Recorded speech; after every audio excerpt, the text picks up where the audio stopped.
हरे कृष्ण। जय राधा माधव कुंज विहारी, जय राधा माधव कुंज विहारी, जय गोपीजन वल्लभ गिरिवरधारी, जय गोपीजन वल्लभ गिरिवरधारी, यशोदानंदन व्रज जनरंजन, यशोदानंदन व्रज जनरंजन, यमुना तेरा वनचारी, यमुना तेरा वनचारी, जय राधा माधव कुंज विहारी, जय राधा माधव कुंज विहारी, जय गोपीजन वल्लभ गिरिवरधारी,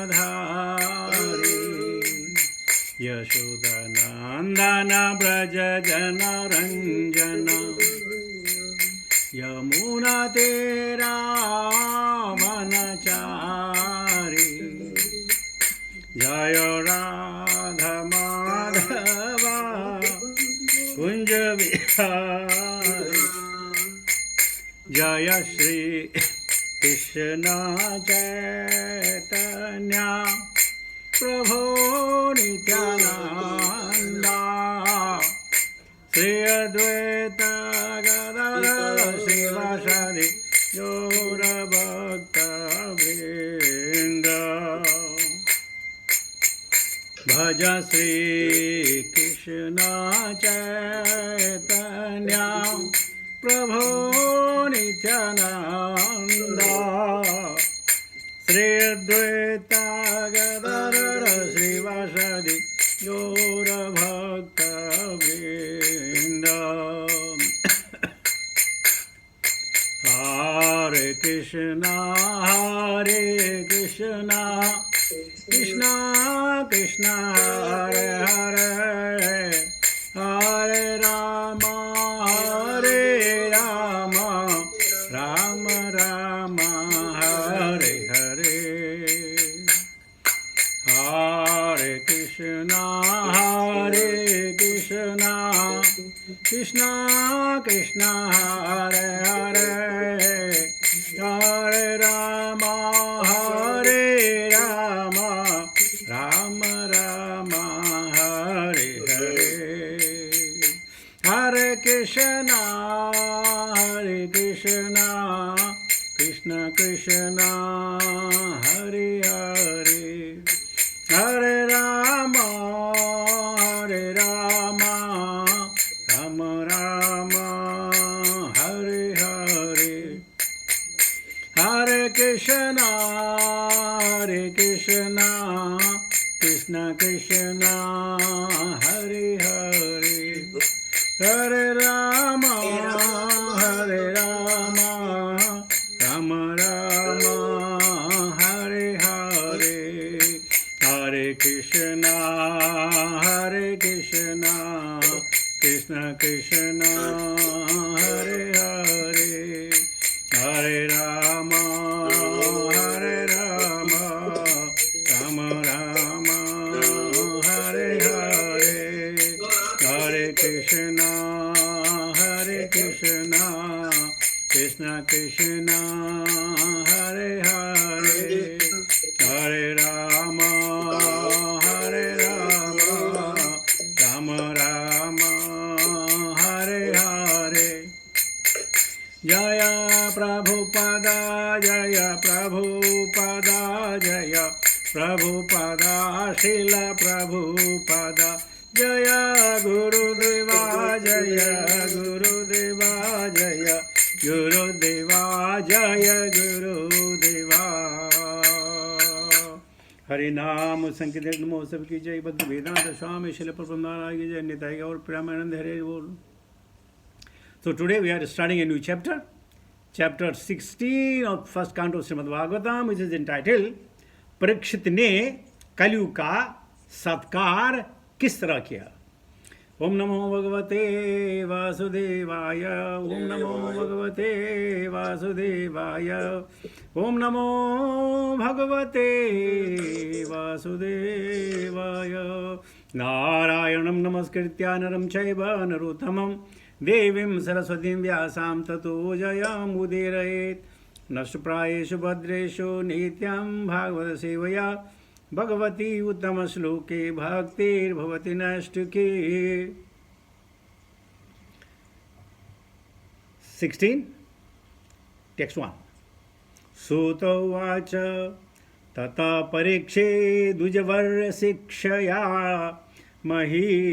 महाभागवत ससाशः यथाईशुत्यामभिजात कोविदाः समादिशन् विप्रमहद्गुणस्तथा। सूतोवाच तथा परीक्षे द्विजवर्य शिक्षया महाभागवत ससाशः यथाईशुत्यामभिजात कोविदाः समादिशन् विप्रमहद्गुणस्तथा। सुतोवाच ततः परीक्षे द्विजवर्य शिक्षया महाभागवत ससाशः यथाईशुत्यामभिजात कोविदाः समादिशन् विप्रमहद्गुणस्तथा। What meaning? सूतोवाच, सूत गोस्वामी ने कहा तथा तत्पश्चात परीक्षित महाराजा परीक्षित ने द्विजवर्य श्रेष्ठ ब्राह्मण शिक्षया अपने उपदेशों से महिम पृथ्वी को महाभागवतः परम भक्त ससास शासन किया। भूतकाल में यथा जैसा उन्होंने कहा था ही निश्चय ही श्रुत्याम उनके जन्म के समय अभिजात को विदाह जन्म के समय पटु ज्योतिषी समादेशन अभिमत व्यक्त किया। विप्र हे ब्राह्मण महद्गुण महान गुण तथा उसी के अनुसार सत्य। Translation purport bye divine grace भक्ति वेदांत स्वामी शिल प्रभुपाद महाराज की जय। सूत गोस्वामी ने कहा, हे विद्वान ब्राह्मणों, जब महाराजा परीक्षित श्रेष्ठ द्विज ब्राह्मणों के आदेशों के अनुसार महान भगवत भक्त के रूप में संसार पर राज्य करने लगे, उन्होंने उन महान गुणों के द्वारा शासन चलाया जिनकी भविष्यवाणी उनके जन्म के समय पटु ज्योतिषियों ने की थी। परपोर्ट लंबा प्रपोर्ट है, आप लोग थोड़ा थोड़ा करके पढ़ लें। हरे कृष्ण।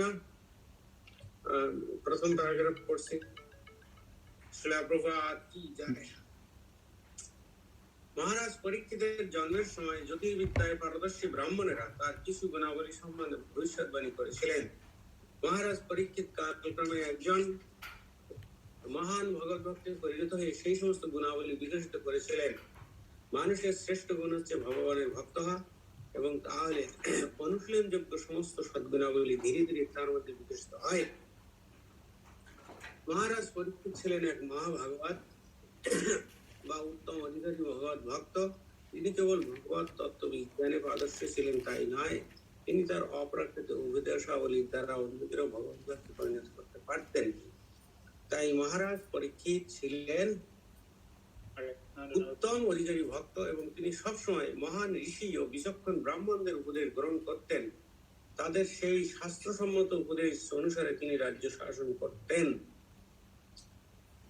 এই ধরনের মহান রাজারা জনসাধারণের ভোটে নির্বাচিত আধুনিক যুগের রাষ্ট্রনেতাদের থেকে অনেক বেশি দায়িত্বশীল ছিলেন, কারণ তারা মহাজনদের কৃপাধন্য হয়ে তাদের বেদবিহিত উপদেশ অনুসারে রাজ্য শাসন করতেন। নিত্য নতুন আইন তৈরি করে এবং কোনো উদ্দেশ্য সাধনের মতলবে বারবার সেগুলির পরিবর্তন করবার জন্য মূর্খ অর্বাচীনদের দরকার হতো না।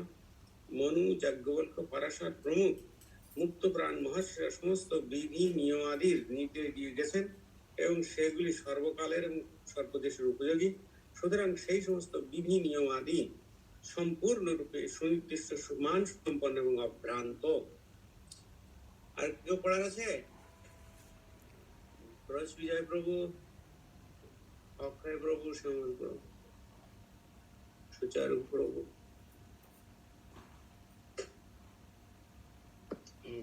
Puritare,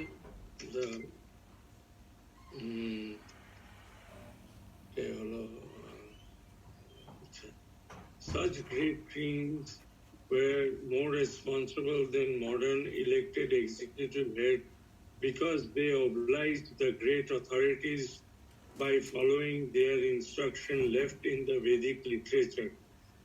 There was no need to enact daily a new legislative bill by impractical fools and to alter it again and again conveniently to serve some purpose. The rules and regulations are already set forth by great sages like Manu,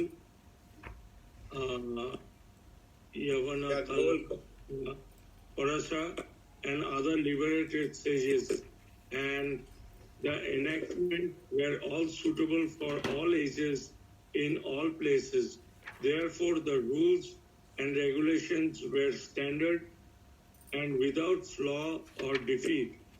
Kings like Maharaj Parikshit had their council of advisors, and all the members of that council were either great sages or brahmanas of the first order. They did not accept any salary, nor had they any necessity for such salaries. The state would get the best advice without expenditure.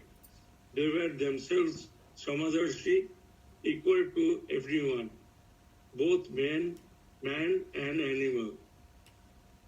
They would not advise the king to give protection to man and instruct him to kill the poor animals.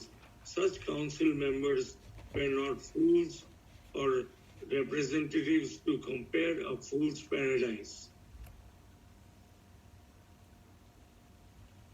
Oriar আর কি পড়বো? महाराज परीक्षित हो गए। महाराज Parikshit They were all self-realized souls and they knew perfectly well how all living beings in the state would be happy, both in this life and the next. They were not concerned with the hedonistic philosophy of eat, drink, be merry and enjoy. They were philosophers in the real sense, and they knew well what is the mission of human life. Under all these obligations, the advisory council of the king would give correct direction, and the king or executive head, being himself a qualified devotee of the Lord, would scrutinizingly follow them for the welfare of the state. The state in the days of Maharaj Yudhishthir or Maharaj Parikshit were a welfare state in the real sense of the term, because no one was unhappy in that state, be he man or animal. Maharaj Parikshit was an ideal king for a welfare state of the world. Jai Srila Prabhupada. ओम अज्ञानतिमिरान्धस्य ज्ञानाञ्जन शलाकया चक्षुमन्तमेनं तस्मै श्रीगुरुवे नमः। श्री चैतन्य मनोविष्णुमस्थापितमेन भूतले स्वयं रूपकथामयं जय माधव प्रभु। Sorry ओम अज्ञानतिमिरान्धस्य ज्ञानाञ्जन शलाकया चक्षुमन्तमेनं तस्मै श्रीगुरुवे नमः। श्री चैतन्य मनोविष्णुमस्थापितमेन भूतले स्वयं रूपकथामयं ददाति सुपतन्तिकं वन्देयं श्रीगुरु शतापदकमलं श्रीगुरुं वैष्णवां च श्रीरूपं साग्रतं सागना रघुनाथं विदन्तं सजीवं साद्वैतं सावधूतं परिजनसहितं कृष्ण चैतन्य देवं श्री राधा कृष्णपाद सागन ललिता श्री विशाखान्वितां च हे कृष्ण करुणा सिंधु दीनबंधु जगतपते गोपेश गोपिका कांत राधा कांत नमस्तुते तप्त कंचन गौरंगी राधे वृंदा वनेश्वरी वृषभानुसुते देवी प्रणमामि हरिप्रिये वाञ्छाकल्पतरुभ्यश्च कृपा सिन्धुभ्येव च पतितानां पावनेभ्यो वैष्णवेभ्यो नमो नमः। जय श्री कृष्ण चैतन्य प्रभु नित्यानंद श्री अद्वैत गदाधर श्रीवासादि गौर भक्त वृंद। हरे कृष्ण कृष्ण कृष्ण हरे हरे, हरे राम राम राम हरे हरे। नमो विष्णुपादाय कृष्ण विष्टापुत्र श्रीमते जयपताका स्वामिनिधि नामिने नमः। आचार्य पादाय नित्याय कृपा प्रदायिने गौरदामोदाय नगर ग्राम ताणे। नमो विष्णुपादाय कृष्ण विष्टापुत्र श्रीमते भक्ति वेदांत स्वामिनिधि नामिने नमस्ते सरस्वतीदेवे गौरवाणी प्रचारिणी निर्विशेष शून्यवादी पाशेति तारणे। जय श्री कृष्ण चैतन्य प्रभु नित्यानंद श्री अद्वैत गदाधर श्रीवासादि गौर भक्त वृंद। हरे Krishna. I think yesterday His Holiness Jayapataka Swami Guru Maharaj was not feeling well. He complained the severe pain in his left leg. So all the doctors, they came around and they gave him the medicine. Now he's okay, not completely okay, but still the pain has been reduced. So let us say that whatever austerities and whatever sukriti we get today by hearing Harikatha, we are offering it to the well-being of His Holiness Jayapataka Swami Guru Maharaj. Hare Krishna. Suto vacha tata parikshe dvijavar sikshaya mahim mahabhagavata sasasah yathaye shutyabhiyabhijata kovida samadhi sanve pramahad gunastatha. So Suta Goswami 88,000 ऋषियों के सामने नैमिषारण्य में, पता नहीं आप लोगों को नैमिषारण्य का टाइम मिला ना मिला हो, मुझे सौभाग्य प्राप्त हुआ तो बता दें वहाँ जितने पेड़ हैं, जितने भी छोटे मोटे पेड़ हैं, वो सब ऋषि लोग हैं और आज भी वहाँ कथा सुनते हैं। क्यों? उन्होंने कहा था कलिमागतम आज्ञाय क्षेत्रे अस्मिन् वैष्णवे वयम आसीनम दीर्घ सत्रेण कथायाम सचक्षणा हरे है। हम सब यहाँ एकत्र हुए हैं क्योंकि कली का आगमन हो गया है। हम यहाँ सब बैठे हैं हरि की कथाओं को सुनने के लिए। तो इसलिए आज भी कहते हैं वो छोटे छोटे पेड़ हैं, हजारों पेड़ हैं वहाँ, तो कहते थे कि 88,000 ऋषि वहाँ थे। तो किसी ने प्रश्न किया कि उस समय माइक तो होते नहीं थे, लाउड स्पीकर नहीं होते थे, तो जब सूत गोस्वामी बोल रहे थे तो इन 88,000 ऋषियों ने कैसे सुना? कैसे सुना? तो भक्त लोग कहते हैं जिस प्रकार आप हजारों की भीड़ में हो, अगर आपका टेलीफोन बजा तो आप उत्तर दे सकते हैं, आप बातचीत कर सकते हैं और आप बराबर सुन सकते हैं, भीड़ कितनी क्यों ना हो। तो ठीक इसी प्रकार जब सूत गोस्वामी प्रवचन कर रहे थे तो जितने भी साधु और संत थे उनके हृदय में जो था रिसीवर लगा हुआ था, तो वो एक एक वाणी, एक एक शब्द जो सूत गोस्वामी के मुख से निकल रहे थे उनको सब सुनाई दे रहा था, हालांकि वो 88,000 थे। दूसरे एग्जाम्पल लिया जा सकता है कि जैसे कहीं से टेलीविजन ब्रॉडकास्ट हो रहा हो, तो टेलीविजन ब्रॉडकास्ट तो एक ही करता है, लेकिन कितने सुनते हैं? जितने लोग रिसीवर लगाएंगे वो हो सकता है 10,000, 20,000, 10 लाख, 40 लाख, 50 लाख, कोई प्रॉब्लम नहीं है। तो ठीक इसी प्रकार सूत गोस्वामी की बातों को सबने हृदयंगम किया, सुना नहीं, सुनने बात अलग है, हृदय में बसाया। और वो क्या कहने लगे बाद में?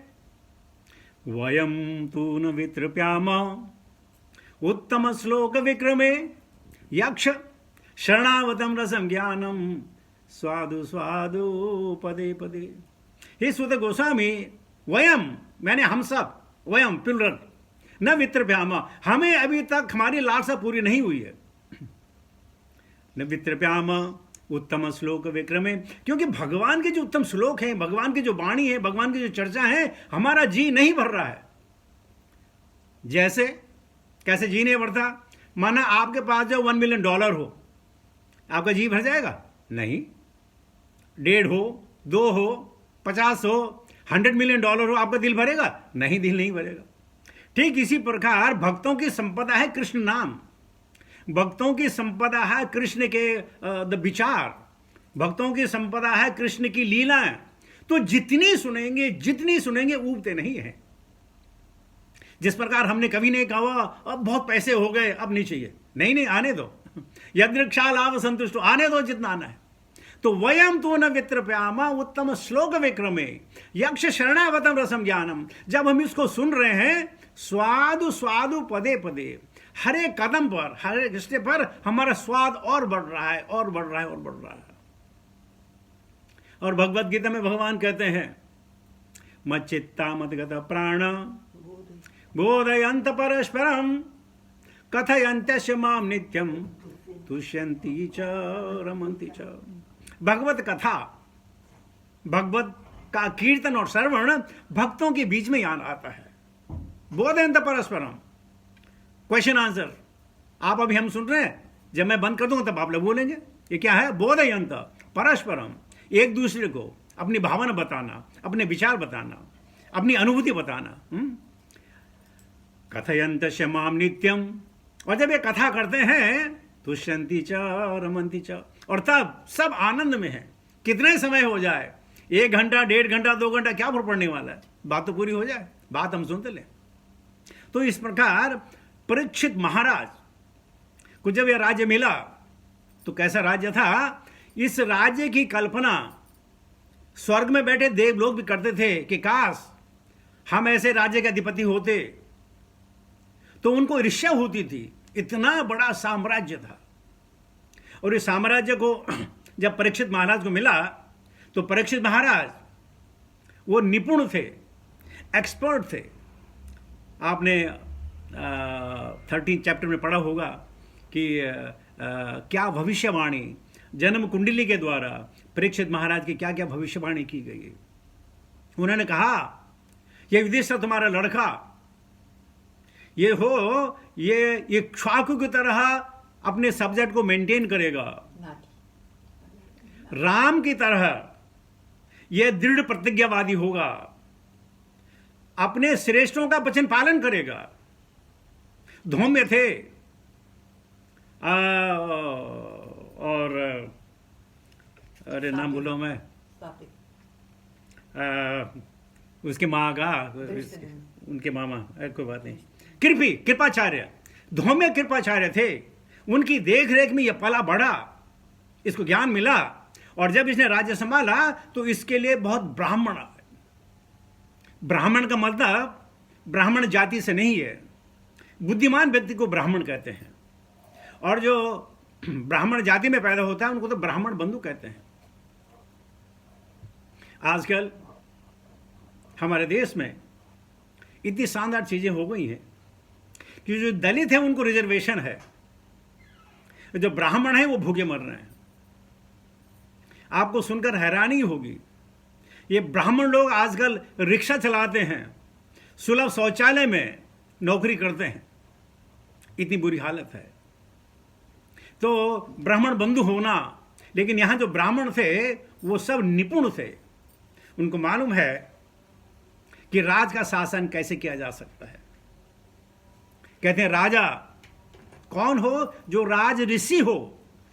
राजा होना इतने बड़ी बात नहीं है, राज ऋषि होना है। और ऋषि का मतलब है जो सब पे दया करे। हम आगे देखेंगे, यानी कली तक को परीक्षित महाराज ने दया का भाव दिखाया, इतना दयावान। तो परीक्षितों को जो सहारा मिला, ब्राह्मणों का सहारा मिला, ब्राह्मण ने उन्हें ज्ञान दिया। और ब्राह्मण कैसे थे? वो सैलरी वाले नहीं थे, 10 to 5 वाले नहीं थे, या 9 to 5 वाले जॉब नहीं थे, वो हमेशा। तो राजा कहते हैं कैसे टैक्स कलेक्ट करता है, जैसे गर्मियों में सूरज जो है पानी को सोखता है और बरसात में पानी बरसाता है। और वो बरसात का पानी कभी नदी में गिरता है, कभी समुद्र में गिरता है, कभी पत्थर में गिरता है, कभी पेड़ पौधों में गिरता है। वो सम है, सबके लिए बराबर है। ये नहीं कि यहां बारिश हो तो वहां बारिश ना हो। तो राजा का क्या कर्तव्य था? अपने सिटीजन से टैक्स वसूल करे और जब जरूरत पड़े वही उनको बराबर दे, पालन पोषण करे, जैसे महाराजा इक्ष्वाकु ने किया। इस प्रकार सीबी की तरह है, बहुत सारे नाम दिए इन ब्राह्मणों ने, आपने पूरे चैप्टर पूरा कर दिया, मैं उस पर नहीं जाना चाहता हूं। तो इस प्रकार जो जो चीजें ब्राह्मणों ने उस वक्त बोली, वो सब चीजें परीक्षित महाराज करते चले गए। और सारे इतिहास में सिर्फ परीक्षित महाराज ही ऐसे व्यक्ति हैं जिनको बचाने भगवान मां उत्तरा के पेट में गए। केवल परीक्षित महाराज, जिसको बचाने भगवान पृथा के उदर में गए, पेट में गए। और हम जैसे लोगों के लिए परमात्मा है, साइंस सेटअप है, बाकी भगवान नहीं आते वहां, भगवान की देखरेख है, भगवान आते नहीं है। लेकिन यहां भगवान श्री कृष्ण उनके जन्म के समय उनको बचाने के लिए आए, और जब वही मृत्यु संसार में आ गए, फिर उनको बचाने के लिए, भौतिक बात से बचाने के लिए, भवरोग से बचाने के लिए भगवान फिर भागवतम के रूप में आए और उनको उद्धार किया। जन्म के समय और मृत्यु के समय ऐसे भाग्यशाली थे परीक्षित महाराज कि दोनों बार भगवान आए। और कहते हैं, अलग अलग कहानियां हैं, एक कहानी और बताते हैं कि जब उत्तरा ने प्रसव दिया तो यह बच्चा मरा हुआ पैदा हुआ। दूसरी कहानी एक जगह, यह बच्चा मरा हुआ पैदा हुआ। तो पूरे जो थे यहां हस्तिनापुर में, इंद्रप्रस्थ में हाहाकार मच गया, रे क्या हुआ क्या हुआ क्या हुआ क्या हुआ। तो किसी ने कहा कि अगर जो व्यक्ति नैष्ठिक के ब्रह्मचारी हो, अगर उस ये मांस के लोथड़े पे हाथ लगाए तो बच्चा जी सकता है। नैष्ठिक के ब्रह्मचारी यानी जिसने सपने तक कर्मणा मनसा वाचा मैथुन त्यागः, जिसने कर्म मन और वचन से जिसने त्याग दिया हो, अगर वो इसको हाथ लगा तो बच्चा जी जाएगा। सब एक दूसरे देखने लगे। तो फिर ध्यान कृष्ण की ओर गया कि भगवान कृष्ण, आप भगवान कृष्ण का क्या बात करते हो, मेरे तो 16,108 पटरानी है, मुझको तुम कैसे कहते हो कि मैं नैष्ठिक की ब्रह्मचारी हूं। तो सबने कहा मालूम है, आप हाथ लगाओ। तो कहते हैं जब भगवान ने उस लंप को छुआ, वो परीक्षित हुआ। एक कहानी। दूसरी कहानी आप बताते हैं, जब अश्वत्थामा ने ब्रह्मास्त्र छोड़ा तो भगवान इसे उदर में गए। कोई कहते हैं भगवान चतुर्भुज के रूप में गए, कोई कहते हैं भगवान द्विभुज के रूप में गए। लेकिन कहानी ऐसी है, पहली बार भगवान श्री कृष्ण घबरा गए। तो जब मां उत्तरा के पेट में गए तो दो आयुध लेकर के गए। एक लेके गए सुदर्शन चक्र और दूसरा लेके गए तलवार। तो भगवान ने कहा अगर सुदर्शन चक्र ना चला तो तलवार चलेगी, और तलवार ना चला तो सुदर्शन चक्र चलेगा। कहने का अभिप्राय है कि भगवान अपने भक्तों से इतना प्रेम करते हैं, इतना प्रेम करते हैं कि उनको बचाने के लिए कुछ भी कर गुजरने के तैयार हैं। तो परीक्षित महाराज पहला व्यक्ति जिसने भगवान को उदर में देखा। हम सब लोग भगवान को उदर में नहीं देखते हैं, भगवान की प्रार्थना जरूर करते हैं, भगवान को देखते नहीं है। भगवान की प्रार्थना करते हैं स्वभाव के कारण, प्रारब्ध के कारण। सब बच्चे जब गर्भ में होता है, मनुष्य योनि में जब आने वाला होता है, तो अपनी मां के गर्भ में भगवान से प्रार्थना करता है कि मुझे इस नर्क से निकालो। नर्क ही है, जो डॉक्टर वो ज्यादा जानते होंगे। लेकिन हम प्रार्थना करते हैं लेकिन भगवान को नहीं देखा। परीक्षित महाराज ने भगवान को देखा। मौत जब जन्म होने वाला था और उसके बाद वो है उन्हीं के खेल खिलौने में लगे रहे, भगवान की याद करते रहे। नाम परीक्षित पड़ा कि हर चीज की परीक्षा करने लगे। उसके बाद जब मृत्यु का समय आया तो भगवान शब्द रूप में मिले, श्रीमद् भागवता के रूप में जब भगवान मिले और भगवान ने उनको उद्धार किया। कितने बड़े भक्त होंगे जिसको जन्म से लेकर मृत्यु तक भगवान का इशारा हो। तो ऐसे परीक्षित महाराज, उन्होंने ये नहीं कहा मैं राजा हूं, जो मैं कहूंगा वो करना है। नहीं, जो सलाह है, जो ब्राह्मणों की सलाह है, जो न्यायोचित है, जो न्यायोक्त है, उस पे करूंगा। और राम की तरह, जिसने राम ने अपने पूर्वजों का, अपने महानुभावों का उन्होंने आदर सत्कार किया, वैसे परीक्षित महाराज ने किया। इसीलिए परीक्षित को जो कहते हैं राज ऋषि कहते हैं। राज ऋषि परीक्षित, देव ऋषि नारद, और ब्रह्म ऋषि नाम भूल रहा हूं मैं, वशिष्ठ। ये है ऋषि। ऋषि का काम है सबको समान देखना। इस प्रकार महाराजा परीक्षित ने वही किया जो उनको करने के लिए कहा गया है। आइए मैं टेक्स्ट दूसरे भी ले लेता हूं। सह उत्तरस्य तनयाम उपयेयम् इरावतीं जन्मेजयादि चतुरस्य उत्पादयत् सुदान तस्याम उत्पादयत् सुदान। राजा परीक्षित ने राजा उत्तर की पुत्री इरावती से विवाह किया और उन्होंने ज्येष्ठ पुत्र महाराजा जन्मेजय सहित 4 पुत्र प्राप्त हुए। तात्पर्य ओके सर बंदे just one and then another. Hare Krishna. वांछा कल्पतरुभ्यश्च कृपा सिन्धुभ्येव च पतितानां पावनेभ्यो वैष्णवेभ्यो नमो नमः। सबको धन्यवाद।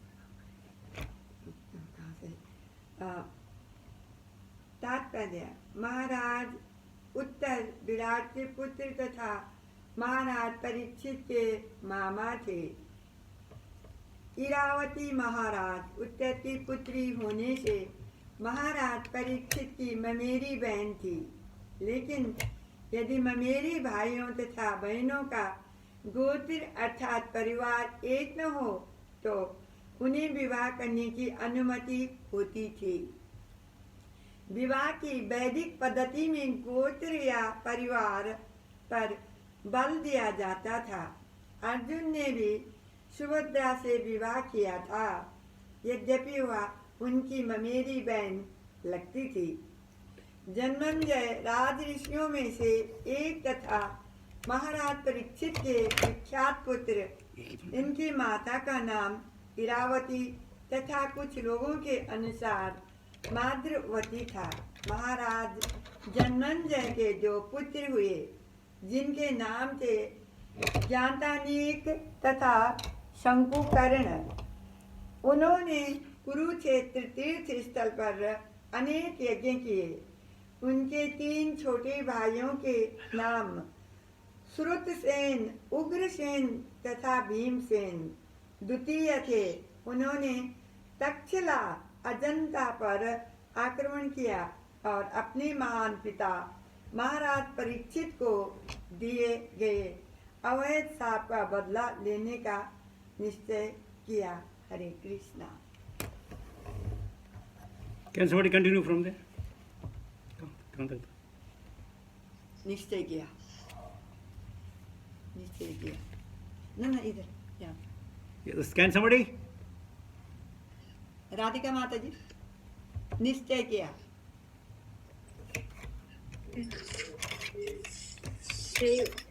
সেই অনুষ্ঠানে মহামুনি ব্যাসদেব উপস্থিত ছিলেন এবং তিনি স্বয়ং মহারাজের সম্মুখে কুরুক্ষেত্রের যুদ্ধের ইতিহাস বর্ণনা করেন। পরে ব্যাসদেবের নির্দেশে তার শিষ্য বৈশম্পায়ন রাজার কাছে মহাভারতের কাহিনী বর্ণনা করেন। তার পিতার অকাল মৃত্যুতে তিনি অত্যন্ত মর্মাহত হন এবং পুনরায় তাকে দর্শন করার জন্য অত্যন্ত উদ্গ্রীব হন। তার সেই বাসনা মহামুনি ব্যাসদেবের কাছে ব্যক্ত করেন। ব্যাসদেব তার সেই বাসনা পূর্ণ করেন। তার পিতা তার সম্মুখে উপস্থিত হন এবং তিনি তার পিতা ও ব্যাসদেব উভয়কে গভীর শ্রদ্ধা এবং আড়ম্বর সহকারে পূজা করেন। সম্পূর্ণ রূপে তৃপ্ত হয়ে তিনি অত্যন্ত উদারতা সহকারে সেই যজ্ঞে উপস্থিত সমস্ত ব্রাহ্মণদের দান করেছেন। হরে কৃষ্ণ। सो राजा परीक्षित ने राजा उत्तर की पुत्री इरावती से विवाह किया और उनसे उन्हें ज्येष्ठ पुत्र महाराज जन्मेंजय सहित 4 पुत्र प्राप्त हुए।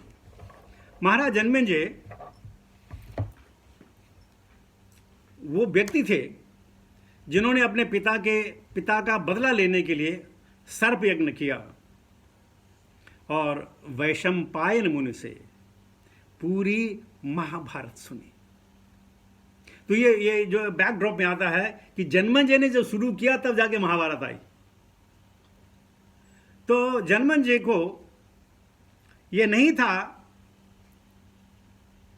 कि मेरे पिताजी को सर्प ने क्यों काटा, ऐसी कोई बात नहीं थी। कहते हैं कि जब श्रीमद् भागवत चल रही थी तब कश्यप मुनि उस कथा को सुनने आए और तक्षक वहां थे। तो तक्षक ने कहा, ये मुनिवर तुम कहां जा रहे हो? तो कश्यप ने कहा, सुना है महाराजा परीक्षित को श्राप मिला है, मैं जाकर उनके कोई औषधि दूंगा और जब औषधि दूंगा तो वो ठीक हो जाएंगे, कोई प्रॉब्लम नहीं है। तो तक्षक ने कहा, कैसे हो सकता है? क्या उनको कश्यप मुनि को नहीं मालूम है तक्षक है? तो उसने कहा कि ये विद्या आपको कैसे मालूम? बोले मालूम है कि जो मरता है मैं उसको जला देता हूं, ये मुझे मालूम है। तो परीक्षित को सांप डसेगा उसमें उसे जला दूंगा, कोई प्रॉब्लम नहीं है। तो तक्षक ने कहा, अच्छा उसके लिए तुम्हें जो है परीक्षा देनी पड़ेगी। तो तक्षक ने क्या किया, एक वहां पेड़ था, पेड़ को डसा, पेड़ सूख गया और कश्यप ने जाकर एक मंत्र पढ़े, पेड़ पे हरा हो गया।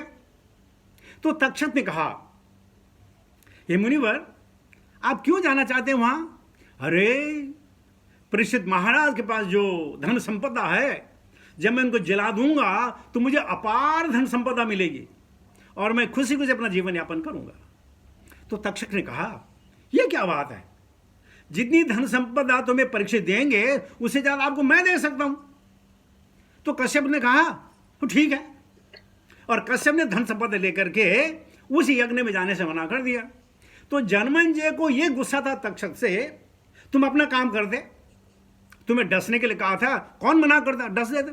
तुमने कश्यप मुनि को क्यों भगाया? जिसके लिए उन्होंने प्रतिज्ञा की कि मैं ऐसा यज्ञ न करूंगा कि इस दुनिया के सारे सर्प जो हैं आहुति देकर खत्म हो जाएंगे। ये तो जन्मेंजय है। और तब जन्मेंजय से ही महाभारत आपको सुनने को मिलेगी। पढ़े कभी महाभारत? बड़ी अच्छी चीज है, बड़े गूढ़ रहस्य हैं उसमें। पूरा आजकल जो डेली सोप आते हैं ना, कोई सोप जो है इतने दिन चलता है, कोई कितने महीने चलता है, कोई साल चलता है। ये ऐसा डेली सोप है जो हजारों साल से चल रहा है, खत्म नहीं होता। और हर समय नई एंट्री, हर समय नई विवेचना, हर समय नई चीज। तो महाभारत ऐसा डेली सोप है जो युगों युगांतर तक चलेगा, उसका कभी खत्म नहीं होगा। तो इस प्रकार जन्मेंजय की यहां बात हो रही है कि महाराजा परीक्षित के पुत्र थे और ये पुत्र का कर्तव्य है अपने पिता को मुक्ति दिलाए। पुत्र यानी he who frees somebody from त्र प जो